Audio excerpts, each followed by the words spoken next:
Bienvenue tout le monde à notre webinaire de création de tutoriels vidéo pour consolider les apprentissages des élèves.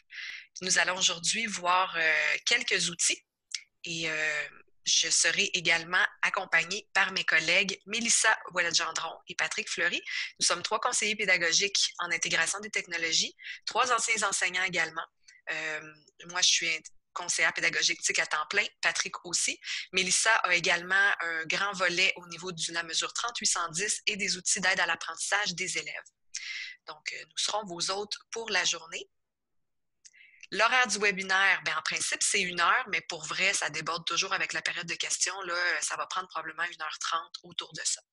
Alors, on va regarder ensemble, on publie quoi et comment au niveau des vidéos.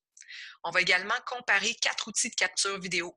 Il y en a 3 qui sont des logiciels, donc qu'on doit installer sur nos ordinateurs, et il y en a 2 qu'on peut utiliser directement sur le web. Bon, ça ne fait pas 4 outils, en fait, il faudrait le changer, c'est 5. On en a ajouté un.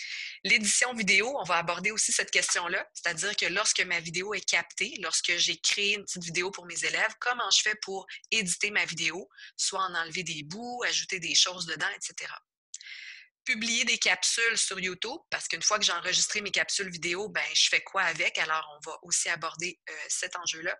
Et finalement, ma collègue Mélissa va parler d'EdPuzzle, qui est un outil pédagogique complémentaire extrêmement utile pour tous les enseignants qui veulent faire en sorte que leur capsule vidéo soit plus interactive puis que les élèves aient des petites tâches à faire là, pendant la capsule vidéo ou en fait qu'ils aient des compléments d'information à vos capsules. Je réitère que le webinaire d'aujourd'hui, ça se veut vraiment une session pour aller plus loin. C'est-à-dire que je ne vais pas vous amener nécessairement à avoir des fonctionnalités avancées sur les outils. Ce que je veux dire, c'est qu'on avait des capsules qu'on vous a données à regarder pour vous approprier les outils de base de capture écran. Donc, vous aviez des petits devoirs à faire. Et nous, aujourd'hui, on va pouvoir comparer ces outils-là ensemble. On va pouvoir aussi se poser des questions, aller un petit peu plus loin au niveau de qu'est-ce que je peux faire avec les différents outils, puis ce qui est pédagogiquement plus aidant. Donc, les capsules d'aujourd'hui, ce qu'on voit, c'est tout ce qui est asynchrone, c'est-à-dire que je m'enregistre soit en train d'enseigner aux élèves ou soit que je ne suis pas en train d'enseigner aux élèves, mais je veux juste enregistrer quelque chose pour les élèves et que les élèves puissent le regarder plus tard. Ce n'est pas la web diffusion comme Meet ou comme Google ou comme Zoom, là. Quoique avec Meet et Zoom, on peut aussi enregistrer nos écrans, mais la web diffusion, pour ce qui est de la visioconférence en direct, ça fait l'objet d'un autre webinaire qu'on offre. Je reviens donc à notre présentation. Alors, produire des vidéos, pas plus compliqué que ça. On va regarder ensemble, en fait, quelques conditions gagnantes, pardon, avant d'aller plus loin. Alors, on publie quoi et comment? Nous avons, comme vous le savez, sur notre nouveau site web, une section qui s'appelle Règles d'art de la capsule vidéo. Donc, rapidement, j'ai une infographie qui dit pas mal tout. Puis ensuite, on a des petits trucs et conseils là, qu'on ajoutait plus loin. Mais je vais juste faire le tour très rapidement de c'est quoi la capsule vidéo. Alors, ça se veut une séquence à gauche ici d'environ 1 à 5 minutes. Pour vrai, même vous, après 3 minutes de regarder une vidéo, on stanne, on perd l'attention. Donc, pour des élèves, dites-vous que ça doit être succinct, ça doit être court. Si votre cours est de 20 minutes, on vous propose de le scinder plutôt en petites capsules entre 1 à 5 minutes. Donc, c'est beaucoup plus... ça a l'air psychologiquement, là, pour un enfant, de cliquer pour sortir de la vidéo puis aller en écouter une autre. Vous allez me dire, oui, mais il écoute des vidéos quand même pendant 20 minutes. Oui, mais c'est facilitant pour l'élève de prendre une mini-pause, une micro-pause, ne serait-ce que de sortir justement de la vidéo puis d'aller en regarder une autre. Donc, allez-y avec des productions condensées et le plus possible aussi interactives. Dans le comment, il y a différentes formes. Vous pourriez avoir un diaporama commenté. Alors, vous pourriez donc simplement avoir votre PowerPoint ou votre slide que vous commentez avec la voix. Vous pourriez juste tourner un tutoriel vidéo où vous cliquez à certains endroits puis que vos élèves le voient. Vous pourriez vous filmer en train d'enregistrer un cours. Donc, vous pouvez filmer aussi votre propre image. Et là, je fais une parenthèse, très aidant pour les élèves de voir votre visage pendant que vous filmez. Parce que juste voir un écran, c'est une chose, mais les élèves, ils se réfèrent à vous. Vous êtes leur modèle et de voir vos expressions faciales, de voir votre gestuelle, ça va les aider aussi à être davantage attentifs lors de la vidéo.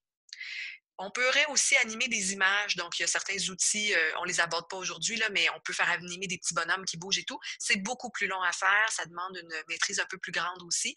Je ne vous le conseille pas pour l'instant, mais c'est quelque chose de très intéressant, évidemment. Et faire du montage le moins possible. Je souligne là, le moins possible le montage parce que ça prend beaucoup de temps. Quand on veut ajouter des effets, quand on veut grossir des sections, on veut ajouter des titres et tout ça, c'est quelque chose qui est quand même assez long. Moi, présentement, la vidéo qu'on filme en ce moment, si j'en fais du montage, ça va me prendre autour d'1 heure faire du montage pour 1 minute de vidéo au final, au total. Donc, c'est quand même très long. Puis quand on est bien, bien rodé puis qu'on s'y connaît, ben on est capable de s'en tirer en, je dirais, 15 à 30 minutes de travail pour 1 minute de vidéo. Fait que c'est quand même long. Alors, le moins possible, on va faire du montage. Donnez-vous le droit à l'erreur. C'est pas grave si vous bafouillez. Recommencez pas 30 fois. L'important, c'est de passer votre contenu. Et plus vous allez en faire, ben, meilleur vous allez devenir.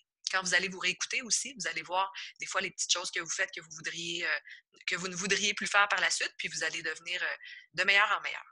Dans les règles, ben, écrivez votre scénario à l'avance. Préparez ce que vous allez dire aux élèves, suivez un plan clair et précis, ciblez votre sujet principal, puis réfléchir au contenu puis à sa pertinence. Si possible, séparer les unités pédagogiques aux besoins. Là, quand je disais tantôt que plutôt que de faire une grosse vidéo de 20 minutes, je suis certaine qu'une vidéo de 20 minutes, vous pourriez la scinder en différentes unités pédagogiques ou différents besoins pédagogiques. Également, le pourquoi, ben, c'est clair qu'avant de commencer votre enregistrement, vous devez avoir une intention. Est-ce que vous voulez introduire un thème, présenter ou expliquer du contenu, éveiller la curiosité, l'intérêt ou résumer une notion? Ça peut compléter des explications aussi vues en classe.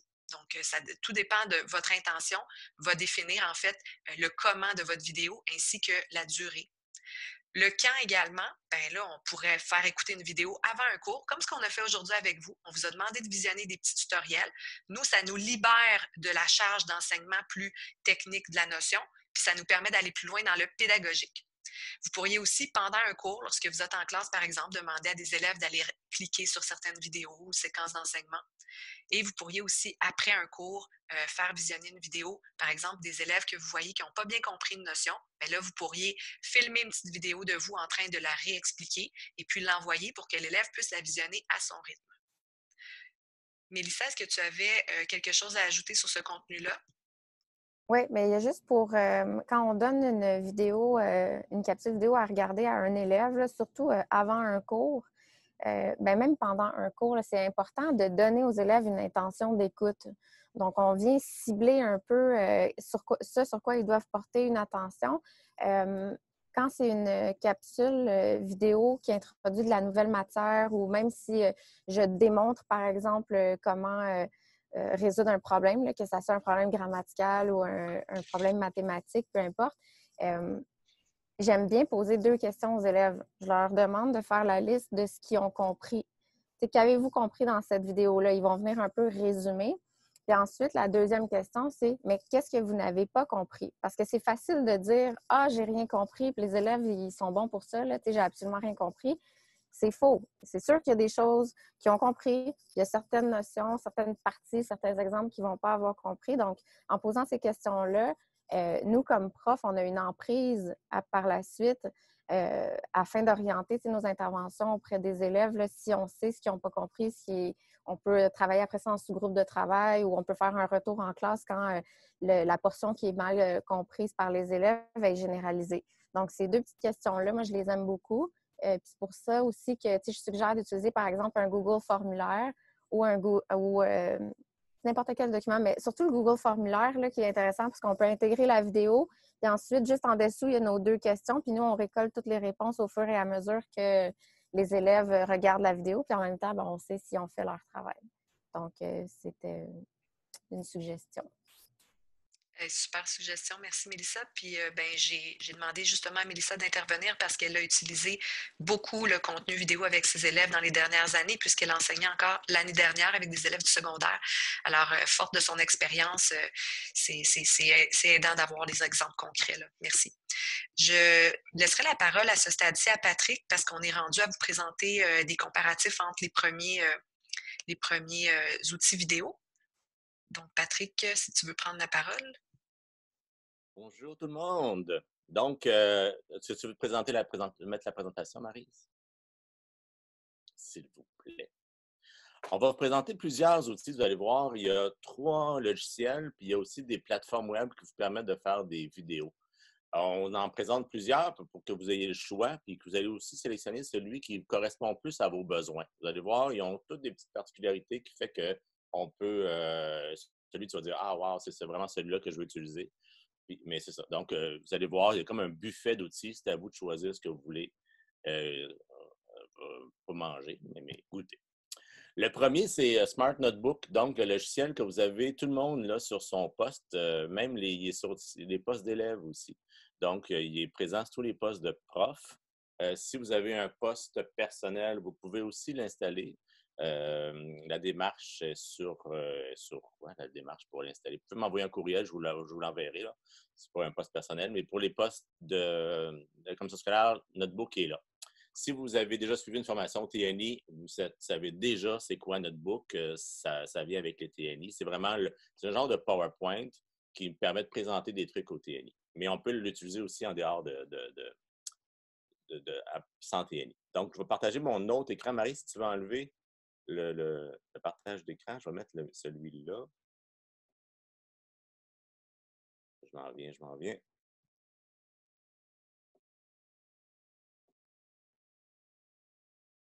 Donc, vous voyez, le notebook, c'est vraiment ça. Vous voyez ici, on a le diaporama. Donc, chaque page de votre diaporama est fait. Si vous avez déjà des documents notebook de fait, ben, c'est votre outil que vous devez prendre, je crois. C'est vraiment ce qui va répondre à vos besoins.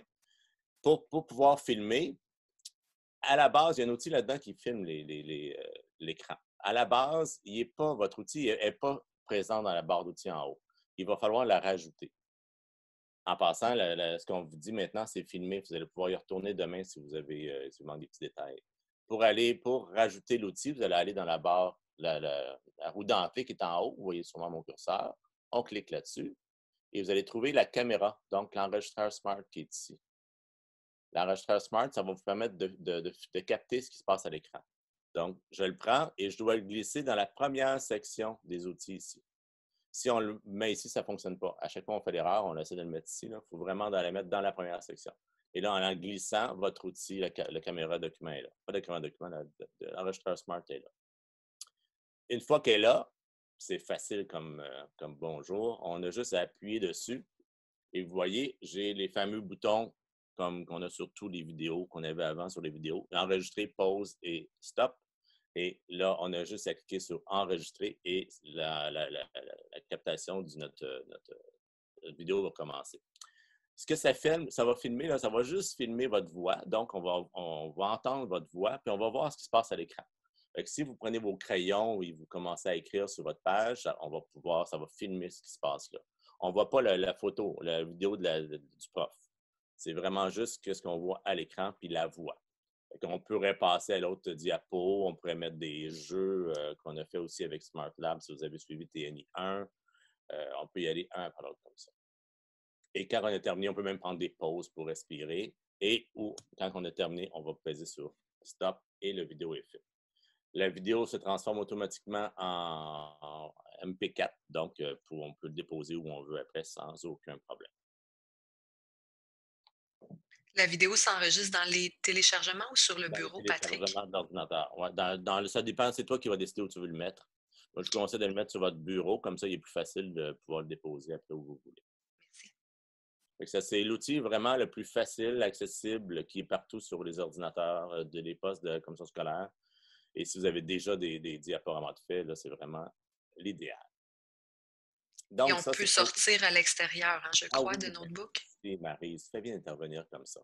Si on veut, on peut sortir. Donc là, si je clique ici sur l'écran, vous allez voir, j'ai plusieurs options.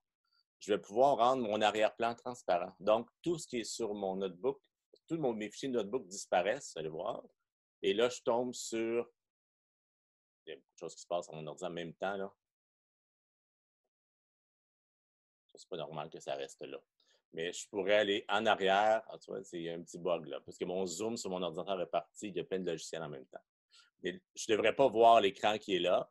Et je pourrais aller sur Internet. Je pourrais aller sur le site d'AlloProf, aller parler, aller écrire avec mes crayons qui sont toujours disponibles ici Et puis, ça continue à filmer. Fait que je peux filmer mon diaporama que j'ai fait dans Notebook et je peux même sortir pour aller sur des sites Internet ou d'autres documents PDF ou des documents Word. Ça va, Maryse? C'est une bonne question. Génial. Donc, Notebook, facile. L'autre logiciel que vous avez aussi sur vos postes, la commission scolaire, c'est PowerPoint. Il y a une nouvelle option de PowerPoint qui fonctionne super bien, mais c'est disponible, attention, c'est disponible seulement sur les PC. Donc, si vous avez un Mac, ce que je vous parle présentement, ça ne fonctionne pas. Ça va fonctionner seulement sur les PC.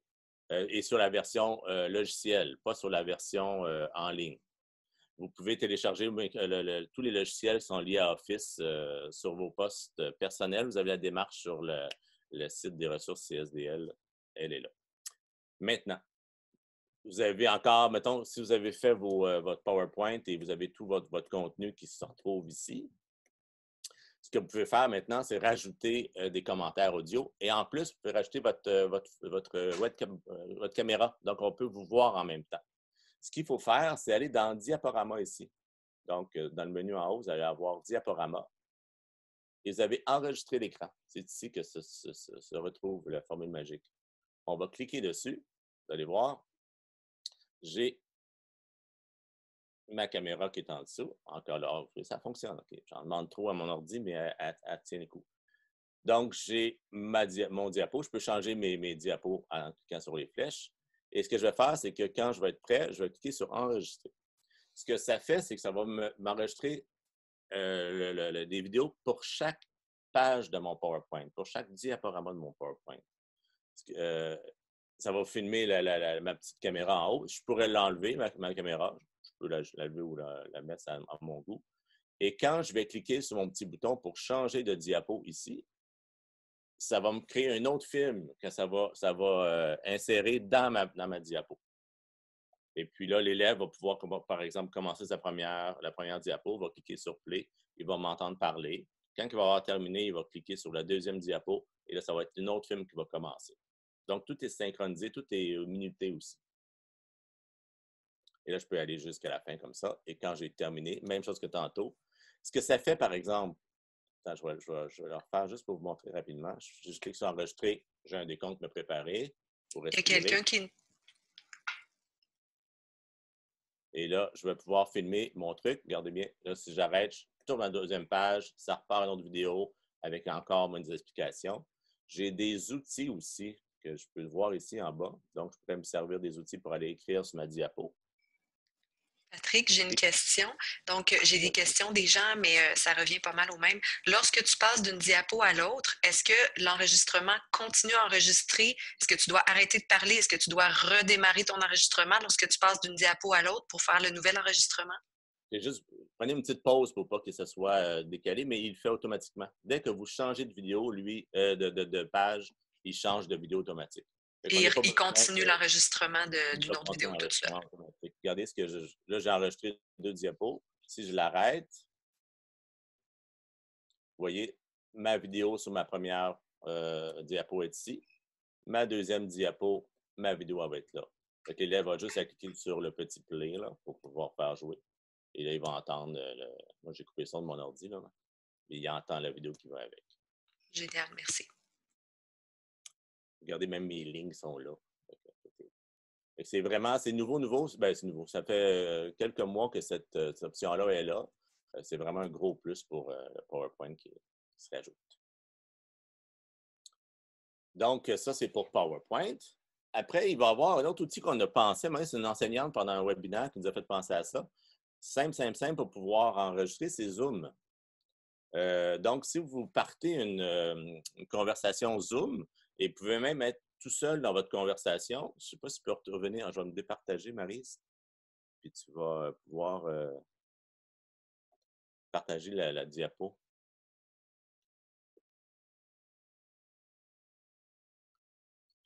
Tu clavardes en même temps que je parle, hein? Je t'ai vu. L'autre après. Il y a les plus ou moins que vous allez retrouver sur la diapo. Mais donc, c'est ça, si vous allez utiliser Zoom aussi, on revient derrière. Vous allez pouvoir, si vous filmez votre enregistrement, vous allez pouvoir mettre votre caméra et pouvoir parler à vos élèves et vous enregistrer en même temps. Et si vous partagez votre écran, même chose. Donc, si vous présentez, par exemple, un site web, vous allez pouvoir partager votre écran. Les élèves vont voir votre site web, ils vont voir votre caméra dans le coin à côté. Vous allez pouvoir parler directement. Puis, il ne faut pas oublier d'enregistrer. Donc, dès le début, vous enregistrez votre conversation, votre vidéo, votre Zoom. Et vous allez pouvoir parler, partager votre écran, puis ça va fonctionner. Et quand vous avez fini, vous pesez sur arrêter, puis ça va vous permettre de partager votre vidéo. Ce qui est le fun aussi, ce que des profs primaires ont souligné, c'est qu'ils peuvent mettre des fonds d'écran. Donc, si vous cliquez sur votre arrêt, la petite vidéo, c'est le petit chevron qui est là, vous allez pouvoir mettre un fond d'écran derrière. Ça peut être le fun si vous parlez à vos élèves de planète Mars. Vous pouvez mettre un fond d'écran planète Mars. Ça rajoute un petit peu de piquant dans votre Zoom. Donc, Notebook, PowerPoint et Zoom qui vous permettent de faire ces 3 logiciels qui permettent de faire des vidéos. Oui, on peut enregistrer en MP4. Les 4 outils vous permettent de choisir le mode de conversion que vous voulez. Donc, peut-être juste mentionner que ce sont 3 logiciels. L'avantage principal, comme ce sont des logiciels, vos données ne sont pas partagées avec aucun site web tiers. Donc, c'est certain que tout est strictement confidentiel, c'est-à-dire vos données d'enregistrement vous appartiennent complètement. Alors que pour les 2 prochains outils que je vais vous présenter, que ce sont des outils en ligne, et c'est certain que au niveau de la privauté de vos données, ce n'est pas tout à fait la même chose. Donc, je peux poursuivre, Patrick. Vas-y. J'ai une question ici dans le chat. Je pense que c'est quand je fais une vidéo, les vidéos, des fois, sont trop lourdes pour pouvoir envoyer à nos élèves. Donc, la question, c'est par iPhone. Ce que je vous conseille de prendre, c'est le logiciel qui s'appelle WeTransfer. Donc, vous allez sur Internet, l'adresse est wetransfer.com. Et ça, c'est un site qui est dédié seulement à envoyer des fichiers très, très lourds. Donc, vous allez voir, c'est super simple. On télécharge, on écrit l'adresse des destinataires et la vidéo y est partie. Donc, merci. Patrick, pourras-tu mettre le lien WeTransfer sur le chat, s'il te plaît? Certainement, mademoiselle. Merci. Je poursuis. Donc, je poursuis avec 2 outils web maintenant de capture vidéo. Alors, ce sont 2 outils web qui ont également leurs forces et puis leurs défis. Je reviens rapidement. Donc, Patrick a bien présenté les 2 outils, puis les plus et les moins se retrouvent sur notre document ici. Alors, Notebook, comme on a vu, qui est ultra simple, facilement accessible, mais qui ne permet pas d'utiliser votre caméra, votre webcam pour enregistrer votre propre visage en même temps. PowerPoint, l'avantage, c'était que chacune des diapositives contient sa propre courte vidéo. Ça veut dire que si vous vous trompez pendant une vidéo de votre PowerPoint, vu que vous êtes juste sur cette diapo-là, vous la recommencez, c'est super rapide. Vous n'avez pas à recommencer la vidéo au complet de toutes vos diapositives. Ça génère un fichier qui est en PowerPoint et non en vidéo, donc pas besoin de déposer vos vidéos sur YouTube. Donc ça, c'est un avantage aussi. Puis, dans PowerPoint, il y a un choix à la toute fin d'enregistrer comme votre PowerPoint au complet, soit comme une vidéo ou soit de le laisser en PowerPoint. Puis même si vous le laissez en PowerPoint, votre élève, quand il va ouvrir son PowerPoint en ligne, il va pouvoir cliquer sur chacune des diapositives et avoir accès quand même à la vidéo. Oui, Maryse, c'est peut-être mieux, par exemple, si vos élèves c'est pas tous vos élèves qui ont accès à PowerPoint, donc c'est peut-être mieux de le transformer en vidéo. Une fois que c'est terminé, là, vous allez pouvoir le transformer en vidéo et puis là, vos élèves vont pouvoir, tout le monde va pouvoir le regarder. Parce que PowerPoint, c'est justement tous les élèves qui ont... Je pense que je croyais que la version en ligne, Patrick, permettait de lire la vidéo dans les PowerPoint, donc tu me dis que ça ne permet pas, c'est ça? C'est une bonne question, ça. Si vous voudrez vérifier si ça le fait ou pas, mais je crois que ça peut le faire, mais c'est peut-être plus accessible si on l'envoie en vidéo. Parfait. Puis, ça élimine aussi la nécessité de faire du montage, là, puisqu'on est dans un outil où il y a déjà, en fait, la vidéo est déjà montée par rapport à la petite diapo, fait qu'on n'a pas besoin de rabouter des bouts de diapo ensemble. C'est un petit peu moins intuitif pour les premières utilisations, puis aussi, il faut télécharger le logiciel PowerPoint dans le centre de logiciels. Zoom, on vous a montré déjà cette fenêtre-là. Vous dire qu'un jour, ça va devenir payant, parce que là, on a tous la version pro, mais un jour, la limite de 40 minutes va être désactivée. Quoique, lorsqu'on enregistre une vidéo, là, 40 minutes, je pense que c'est amplement suffisant. Puis de toute façon, après, on pourra continuer à l'utiliser avec la limite de 40 minutes. Une petite réponse à une question qui est dans le clavardage rapide. Tous les outils, c'est la question, est-ce qu'on peut insérer un YouTube dans nos documents? Tous les outils qu'on vous a présentés, le Notebook, PowerPoint et Zoom aussi, dans le fond, on peut insérer des vidéos YouTube. Donc, on va juste dans le menu, c'est toute la même chose, insérer vidéo. On va pouvoir mettre des vidéos YouTube dans tous ces logiciels-là sans problème. Parfait. Alors, le premier, il s'appelle le Record Screen. Donc, pour débuter, c'est très simple. Là, la vidéo, vous avez eu à la visionner. C'est vraiment, je me connecte sur recordscreen.io. J'ai un bouton enregistrer ici. Donc, moi, ce que j'aime de cet outil-là, outre le fait qu'il est très accessible, c'est sa simplicité. Hein? J'ai un bouton record, stop puis pause. Ensuite, ça me permet même de faire jouer la vidéo qui est générée dans une page web. Quand j'ai fini d'enregistrer la vidéo, il m'offre de la télécharger. Et puis là, je la télécharge évidemment dans mes téléchargements. Ça me permet même donc de prendre la vidéo et de la glisser dans une page web. Elle va jouer. Ça me permet aussi évidemment de la déposer sur YouTube. Il n'y a aucun temps limite d'enregistrement sur recordscreen.io. Fait que je pourrais enregistrer le temps que je souhaite. Et il n'y a pas d'inscription nécessaire non plus. Je n'ai même pas besoin de me créer de compte.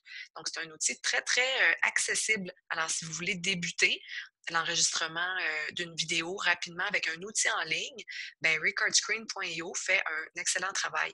Il y en a tout plein d'outils comme ça, mais j'ai sélectionné celui-là justement parce qu'il n'y avait pas d'inscription et qu'il n'y avait pas de temps limite.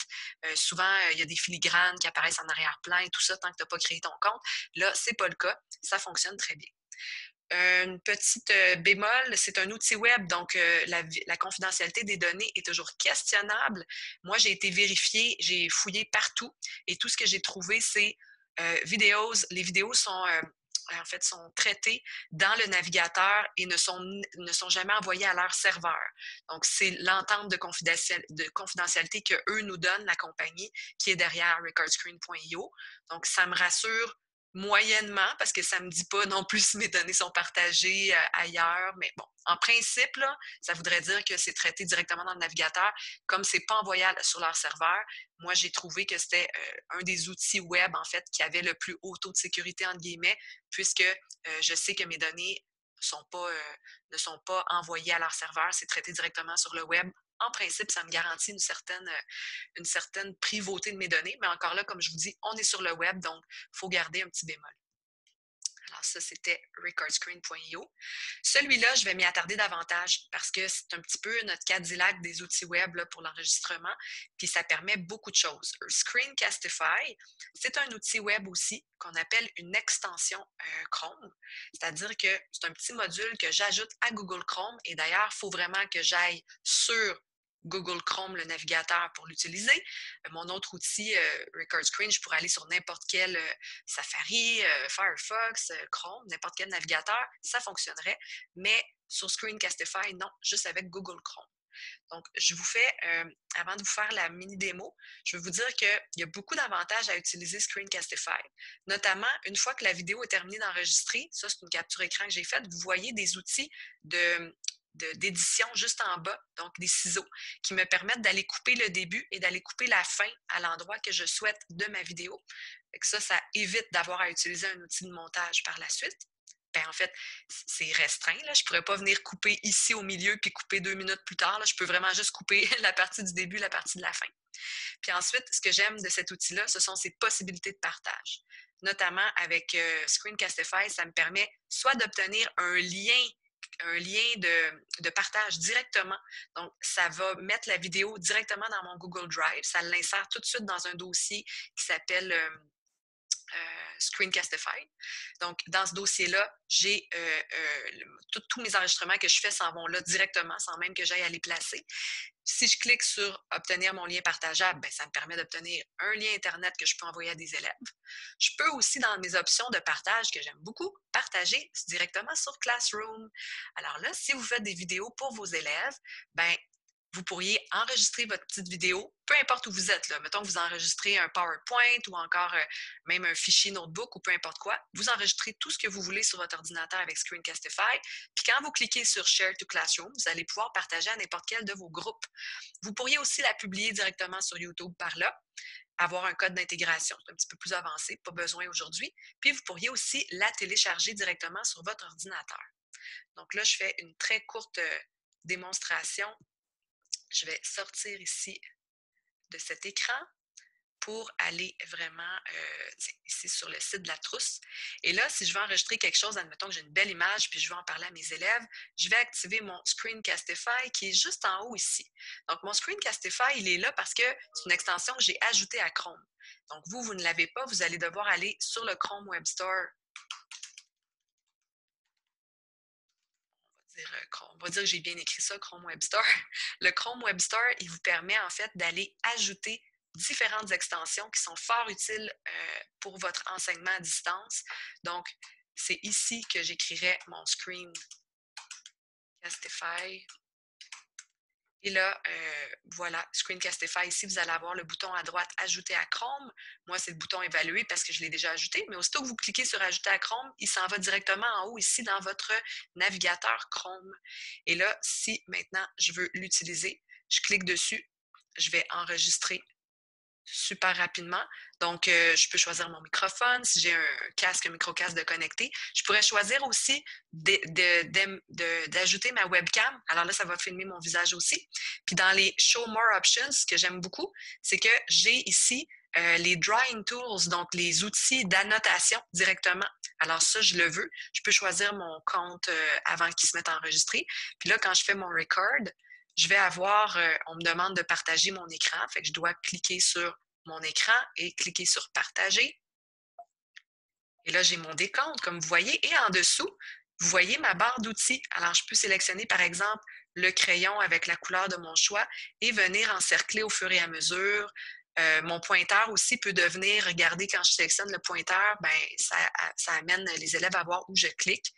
Donc, il y a différentes options d'annotation qui sont vraiment le fun. Quand j'ai terminé, je reclique sur mon outil, tout simplement ici. Et là, pardon, je crois que c'est en bas. Je dois arrêter mon partage. C'est un petit peu lent, là, évidemment. Et là, vous voyez, ça dit que c'est en train d'être enregistré. Puis j'ai le bouton pour faire stop, tout simplement, ou je pourrais faire pause. Alors, je fais stop. Et là, automatiquement, c'est une nouvelle fenêtre qui s'ouvre avec mon enregistrement vidéo. Donc, je suis toujours en ligne présentement. Je vois ici mon enregistrement vidéo. Comme vous pouvez voir, je peux faire pause. Je peux venir prendre le petit outil d'édition pour éditer. Je vais canceller ça. Et j'ai mes outils ici de partage. Alors ici, si je clique sur faire un lien cliquable, je peux même décider, attendez, on va juste arrêter la vidéo qui joue, je peux même décider de dire que mon lien partageable, est-ce que je le veux privé? Est-ce que je le veux public? Est-ce que je le veux juste pour les gens de la CS? Vraiment, là, j'ai toutes les options là, que je souhaite pour créer mon lien. Si je le mets, par exemple, unlisted ici pour que n'importe qui de CS Laval ait accès, ben, je pourrais prendre ça ici, ce paramètre-là, et là, je pourrais copier mon lien. Et là, mon lien, il est copié. Donc, si je vais dans un nouveau navigateur et que je colle mon lien, ben, la personne qui voit ce lien-là, évidemment, va avoir accès à ma vidéo. Un petit peu lent, hein? De la vidéo dans de la vidéo dans de la vidéo, c'est pas toujours super. Je vais revenir, mais je vous garantis que ça fonctionne. Et là, vraiment, l'option ici, moi, que j'adore, aussi, vous pourriez voir dans votre drive là, où est votre vidéo, donc vous le voyez là.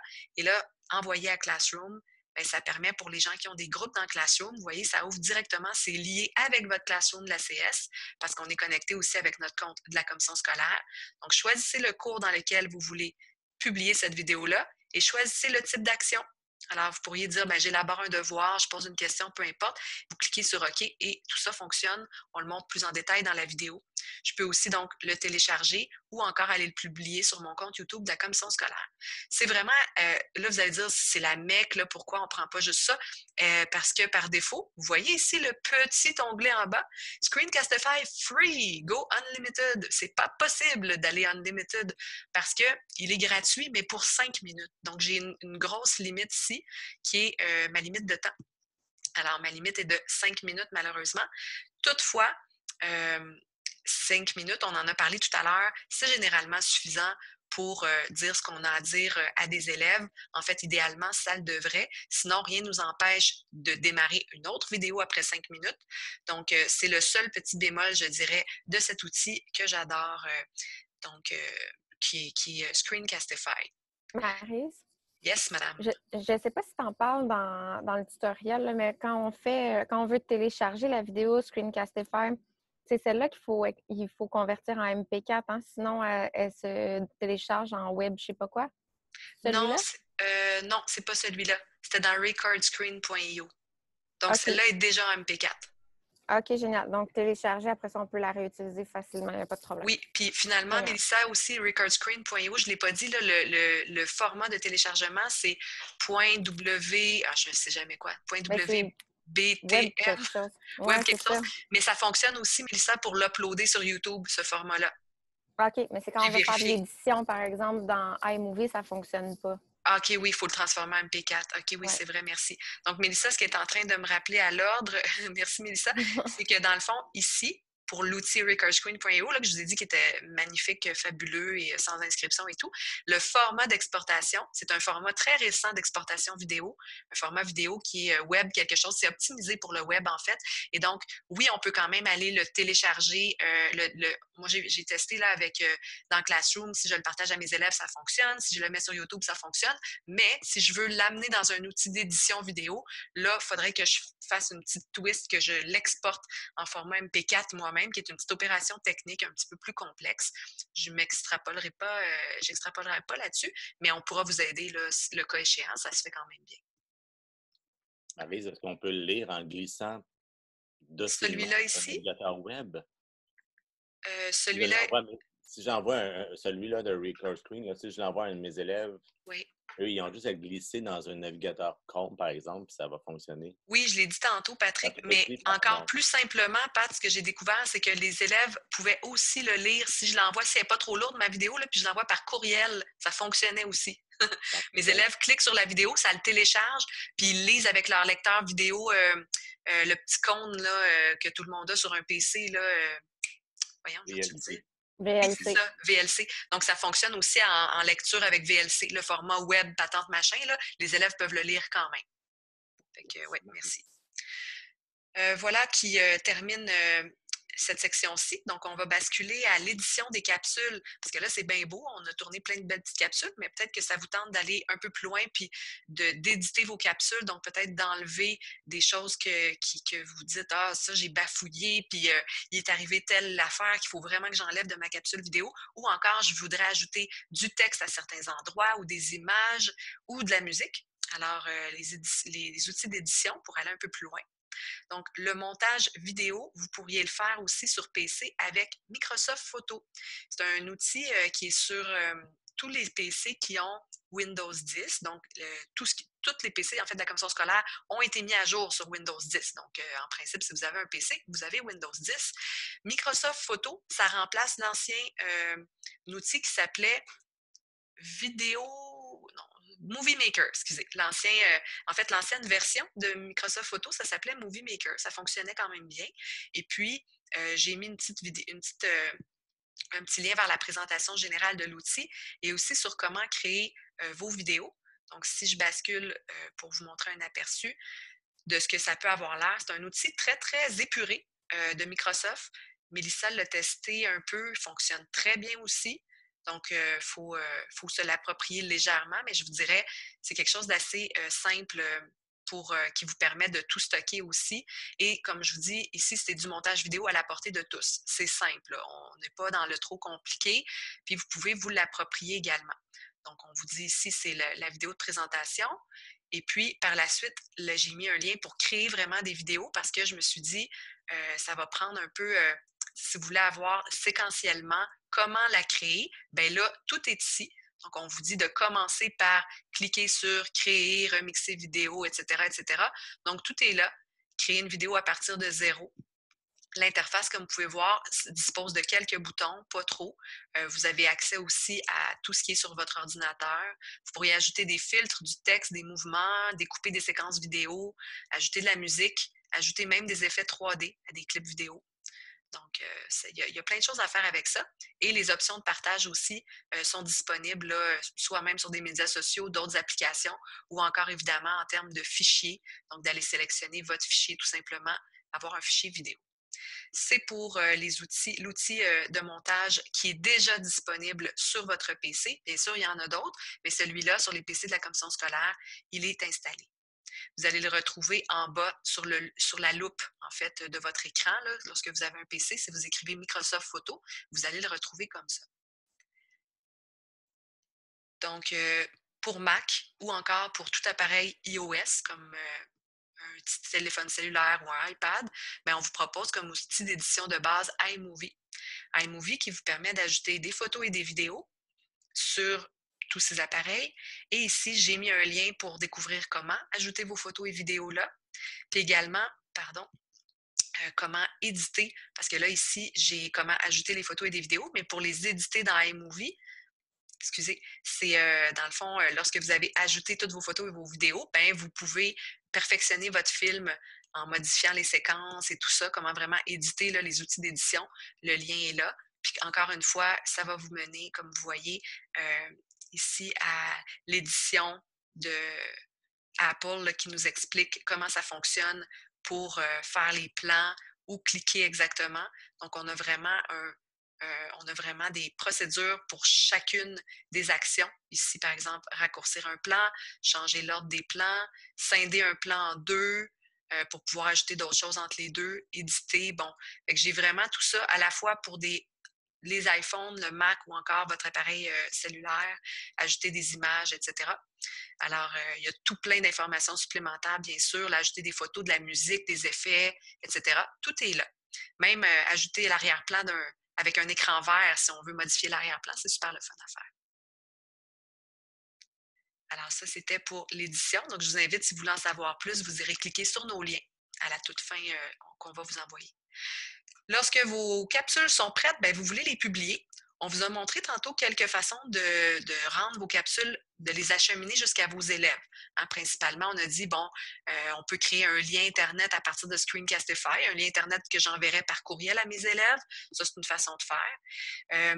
PowerPoint, bien là, comme Patrick a dit, on peut exporter ça en format vidéo directement. Puis ensuite, la vidéo, bien, il faut que je l'envoie à mes élèves, mais c'est un fichier lourd. Comment je fais pour l'envoyer? Nous, ce qu'on vous demande de vous approprier, en fait, si vous avez besoin, parce que si vous utilisez Screencastify puis Classroom, c'est pas nécessaire de basculer avec YouTube, mais si vous utilisez, par exemple, Notebook, puis vous faites votre petite vidéo, après ça, comment je fais pour envoyer ma vidéo à mes élèves? Il faut aller la faire héberger quelque part pour que ça génère un lien Internet vers votre vidéo. Puis pour héberger votre vidéo, c'est une chaîne YouTube. Ayez pas peur, tout le monde, vous avez déjà votre chaîne YouTube. Vous avez une chaîne YouTube que vous pouvez créer de la commission scolaire avec votre compte Google de la commission scolaire. Donc, tout le monde a un compte Google associé à son adresse CS. Et la procédure pour créer votre chaîne, elle est en 5 minutes sur mon site web ici, sur le site Internet, notre site web de la Trousse numérique. Vous l'avez probablement regardé déjà. Puis moi, ce que je vous demande de faire, c'est de choisir le bon paramètre de visibilité, puisque lorsque vous avez une vidéo, bien, vous avez 3 choix de paramètres de visibilité. Est-ce que votre vidéo, elle est totalement privée? Est-ce qu'elle est semi-privée, entre guillemets? On appelle ça non répertorié. Ou encore publique complètement. Si elle est complètement privée, il y a juste vous qui pouvez la voir sur votre chaîne YouTube. C'est pas pratique du tout. Si elle est complètement publique, à l'inverse, bien là, tout le monde peut la retrouver en entrant les bons mots-clés dans Google ou dans YouTube. C'est peut-être ça que vous voulez. Puis si elle est non répertoriée, c'est-à-dire entre les deux, elle est semi-privée. Ça veut dire qu'il y a juste les gens à qui vous envoyez le lien Internet qui peuvent voir votre vidéo. Et c'est là, c'est le paramètre qu'on choisit généralement en éducation avec nos élèves pour limiter le nombre de visionnements et bien sûr pour éviter que votre vidéo se retrouve complètement publique. Ça n'empêche pas le paramètre non répertorié de dire que des élèves peuvent aller prendre le lien de votre vidéo puis le partager à d'autres élèves. C'est sûr que ça reste que ça se partage quand même comme vidéo, mais ça limite le nombre de visionnements en fait qui pourrait être fait sur la vidéo là, éventuellement. Également, vous dire que par défaut, quand vous créez votre chaîne YouTube, vous avez une limite de 15 minutes de vidéo que vous téléchargez dessus. Ça veut dire que si votre vidéo elle dure 20 minutes puis que vous essayez de la mettre sur YouTube, bien, ça ne fonctionnera pas au départ. il va falloir que vous passiez par une étape qui s'appelle authentifier son compte YouTube. Donc, j'ai également mis le lien ici. Donc, si certains d'entre vous avaient déjà tenté de créer votre chaîne YouTube puis d'aller glisser, déposer des vidéos de plus de 15 minutes, vous vous êtes rendu compte que ça finit plus d'uploader. C'est comme si ça téléchargeait sans fin, puis vous dites, ben voyons, après une demi-heure, il n'y a rien qui a changé. C'est pas normal. Donc, allez authentifier votre chaîne YouTube. Tout ce que ça veut dire, c'est qu'on ajoute un numéro de téléphone, puis pour, en fait, sécuriser votre chaîne pour vraiment, ils veulent vraiment être sûrs que c'est vous dont il s'agit pour pouvoir vous retracer advenant le cas où vous metteriez des vidéos très longues qui ne soient pas appropriées sur YouTube. Donc, il n'y a pas d'atteinte à la vie privée là-dedans ni rien. Là, c'est vraiment une petite procédure là, pour les vidéos de 15 minutes et plus qu'on fait une fois dans sa vie, puis après, c'est terminé. On peut aussi créer un site web sur lequel on pourrait mettre nos vidéos tout simplement. Alors ici, on s'est dit, ben, si jamais il y a des gens qui ont le goût de se lancer là-dedans, ben, ils peuvent aller voir nos tutoriels pour créer un Google Site, donc un site web Google, encore là, qui est intégré à votre compte Google de la commission scolaire. Donc, vous pourriez tout le monde créer un site web. Ceci dit, le site web, il permet de partager des ressources et tout, mais personnellement, je préfère un environnement numérique d'apprentissage qui me permet de transmettre à mes élèves du contenu, mais aussi de recevoir du feedback des élèves, comme Google Classroom ou encore Microsoft Teams ou même Moodle, là, qui sont 3 environnements numériques d'apprentissage disponibles à la CS. Chers collègues, Mélissa, Patrick, est-ce qu'il y a quelque chose que vous vouliez ajouter avant de passer à Edpuzzle? Non, peut-être juste parce que j'ai eu une question hier d'une enseignante qui voulait ajouter des vidéos YouTube, parce qu'elle avait trouvé des vidéos YouTube sur Internet qu'elle trouvait intéressantes, mais elle voulait les ajouter à son Google Drive. Donc ça, c'est pas le genre de choses qu'on peut faire, mais ce qui est le fun quand vous utilisez votre YouTube, là, votre compte YouTube de la CS, par exemple, c'est de créer des listes de lecture. Donc, si par exemple, vous avez, je ne sais pas, 3, 4 vidéos qui portent sur une notion, je ne sais pas, moi, en univers social, c'est 4 mini-vidéos qui expliquent la Révolution tranquille. Bien, vous pourriez vous faire une liste de lecture sur la Révolution tranquille, puis là, vous partagez cette liste-là de 4 vidéos avec vos élèves. Donc, c'est un hyperlien qui va mener à ces 4 vidéos-là. Là, bien, vous l'envoyez par le moyen de communication que vous avez adopté en ce moment-là, soit par courriel, soit par Classroom, soit par... bon, mes enfants m'appellent, je m'excuse. Soit par, je ne sais plus ce que je disais, Teams, peu importe. Là. Mais donc ça c'est une option aussi. Là. Oui, tout à fait. Donc, créer une liste de lecture YouTube. Si vous ne savez pas comment faire, Mélissa, est-ce que tu l'as déposé quelque part, l'information? Parce qu'en attendant, je sais qu'on peut toujours, tout le monde, aller sur Google puis créer une liste de lecture YouTube. Ça va nous montrer exactement comment le faire. Là.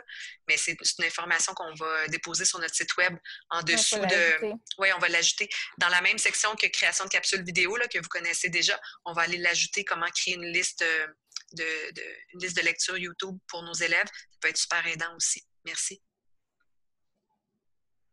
Je suis en train de prendre en note. C'est à mon tour maintenant, non? C'est à ton tour. Je te laisse le partage d'écran. Oui. Est-ce que tu veux juste mettre la diapositive, Maryse, puis après ça, je vais enchaîner avec mon partage de... Oui, tout à fait. Donc, en fait, nous sommes à la dernière section du webinaire qui est simplement Edpuzzle. C'est le dernier outil qu'on vous présente.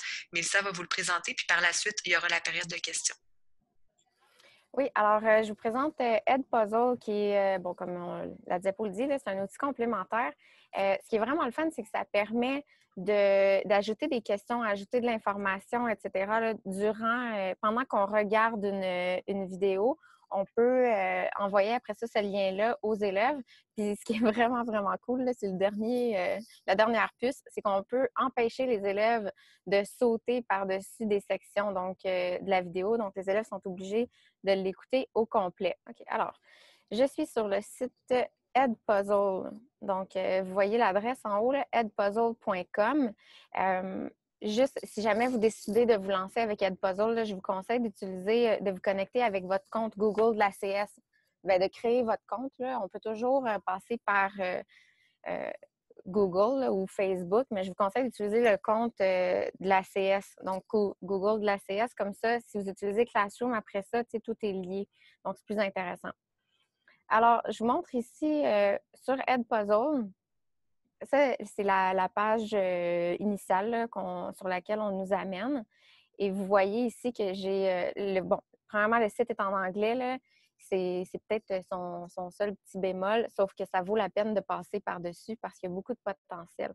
Donc, ici, j'ai mon contenu, j'ai le Gradebook, puis j'ai My Classes. Je ne parlerai pas de Gradebook aujourd'hui. Dans My Classes, quand je clique ici, je peux ajouter des groupes. Donc là, j'en avais déjà un qui était créé. C'est un groupe que j'ai créé avec Google Classroom, mais sinon, je pourrais ajouter une nouvelle classe. J'ajoute ma nouvelle classe, j'ajoute les informations ici. Mélissa, ça peut être une classe qui n'est pas dans Classroom, hein, c'est Oui, ça? oui, c'est ça. C'est Oui, ça. exactement. Je peux l'ajouter. Mais je ne suis même pas obligée de me créer une classe, par exemple. Je ne serais pas obligée d'en faire une. Donc, je vais venir tout de suite, OK, à My Content qui est ici à gauche. Donc, ça, c'est le contenu que moi, j'ai créé. Et quand je veux ajouter une nouvelle vidéo, donc, je clique sur Add Content et là, je peux créer une nouvelle vidéo. Je peux télécharger une vidéo. Par exemple, si vous avez utilisé Screencastify, comme Maryse vous a montré tantôt, puis, mais que vous voulez ajouter des questions, tout ça au courant de la vidéo. Donc, je pourrais télécharger cette vidéo-là ou je pourrais carrément venir fouiller, par exemple, sur YouTube. Donc, j'ai des canaux ici qui sont populaires. Donc, YouTube, je pourrais venir faire une recherche. Là, ces temps-ci, j'utilise toujours les pandas. Donc, je pourrais venir chercher ma vidéo de panda. Si jamais vous avez une vidéo très spécifique que vous voulez utiliser, je vous conseille de venir copier-coller le lien à la place. OK? Donc, bon, tiens, bébé panda, c'est cette vidéo-là que je veux utiliser. Donc là, elle va s'ajouter par la suite à mon contenu. OK? Et là, ce que je veux faire, dans le fond, c'est que je veux venir l'éditer. Donc, je clique sur Edit. Et là, vous voyez que quand je veux éditer ma vidéo, je peux soit la couper, je peux faire un voice-over. Donc, j'enregistre ma voix par-dessus le son qui est déjà dans cette vidéo-là, ou je peux ajouter des questions. Quand je veux couper, je peux juste couper au début puis à la fin. Donc, vous voyez les deux petites lignes qui apparaissent là. Je vais juste cliquer sur pause. Je pourrais commencer ma vidéo un peu plus tard ou je pourrais la terminer un peu plus tôt, mais je ne peux pas venir scinder au centre, par exemple. Quand je fais un voice-over, donc admettons que l'image, toute l'image, tout ça, je la trouve super intéressante, mais je voudrais, moi, mettre mes explications à la place. Bien, je fais juste cliquer sur Start Recording, puis je viens enregistrer par-dessus le son qui est déjà initialement dans la vidéo. Finalement, dans Questions, vous voyez que j'ai 3 choix. Donc, je peux ajouter des questions à choix multiples, je peux ajouter des questions ouvertes ou je peux ajouter des notes. Donc, par exemple, si je commence ma vidéo, je ne sais pas moi, rendu ici, je veux poser une question à mes élèves. Donc, je clique ici et là, j'ajoute ma question, peu importe le temps de gestation, là, temps de gestation des pandas, etc. Je peux ajouter une image. Je peux ajouter aussi un hyperlien. Donc, je pourrais dire aux élèves d'aller lire quelque chose d'autre sur un site web. Et là, j'ai mes réponses, peu importe, 7, 2.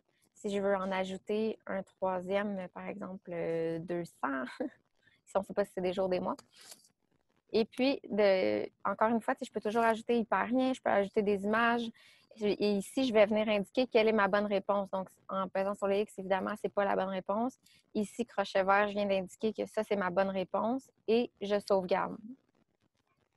Donc là, vous voyez, je vais avancer un tout petit peu. Et là, vous voyez que j'ai une espèce de petite bulle qui est apparue. Donc ça indique que j'ai un arrêt à cet endroit-là.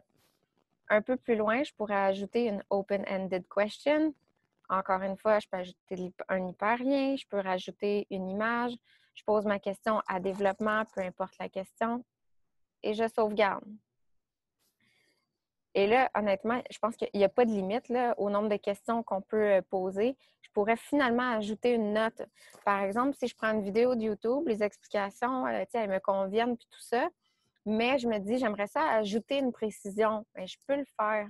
Et là, encore une fois, je peux ajouter un hyperlien, je peux ajouter une image, je peux ajouter ma note aussi écrite, mais je pourrais également ajouter une note audio. Donc, en cliquant sur le petit microphone ici, ben, j'ajouterais ma note audio. Donc là, les élèves commencent à écouter la vidéo, la vidéo arrête, il y a une question en développement, ils doivent, pas à développement, mais à choix multiple, ils y répondent, ils continuent la vidéo.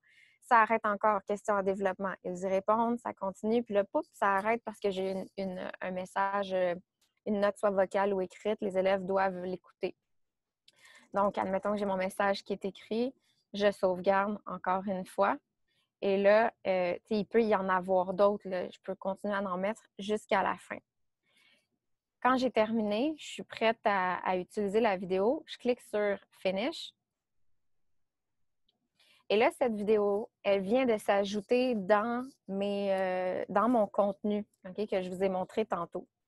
Et là, ce que je pourrais faire, je pourrais la rééditer encore une fois si j'ai oublié quelque chose ou je pourrais l'assigner. Donc, en cliquant sur « Assigner », si j'ai décidé de me créer des groupes, je vais pouvoir les assigner à un groupe.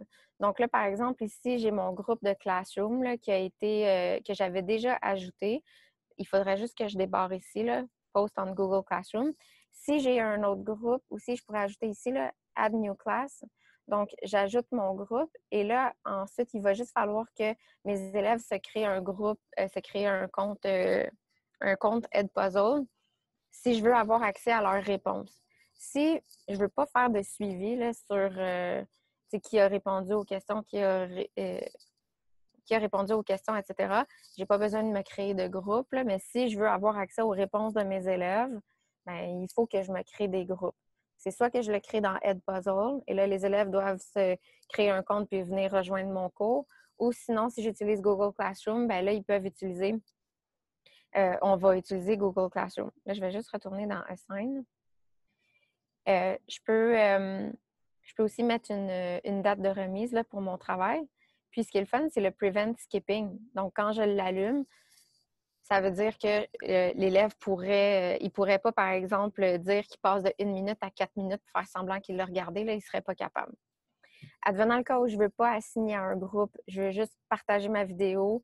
Je n'ai pas de questions dedans. Je fais juste ajouter des notes supplémentaires puis vous décidez de poser d'autres types de questions. Bien, vous pourriez juste utiliser Public Links ici.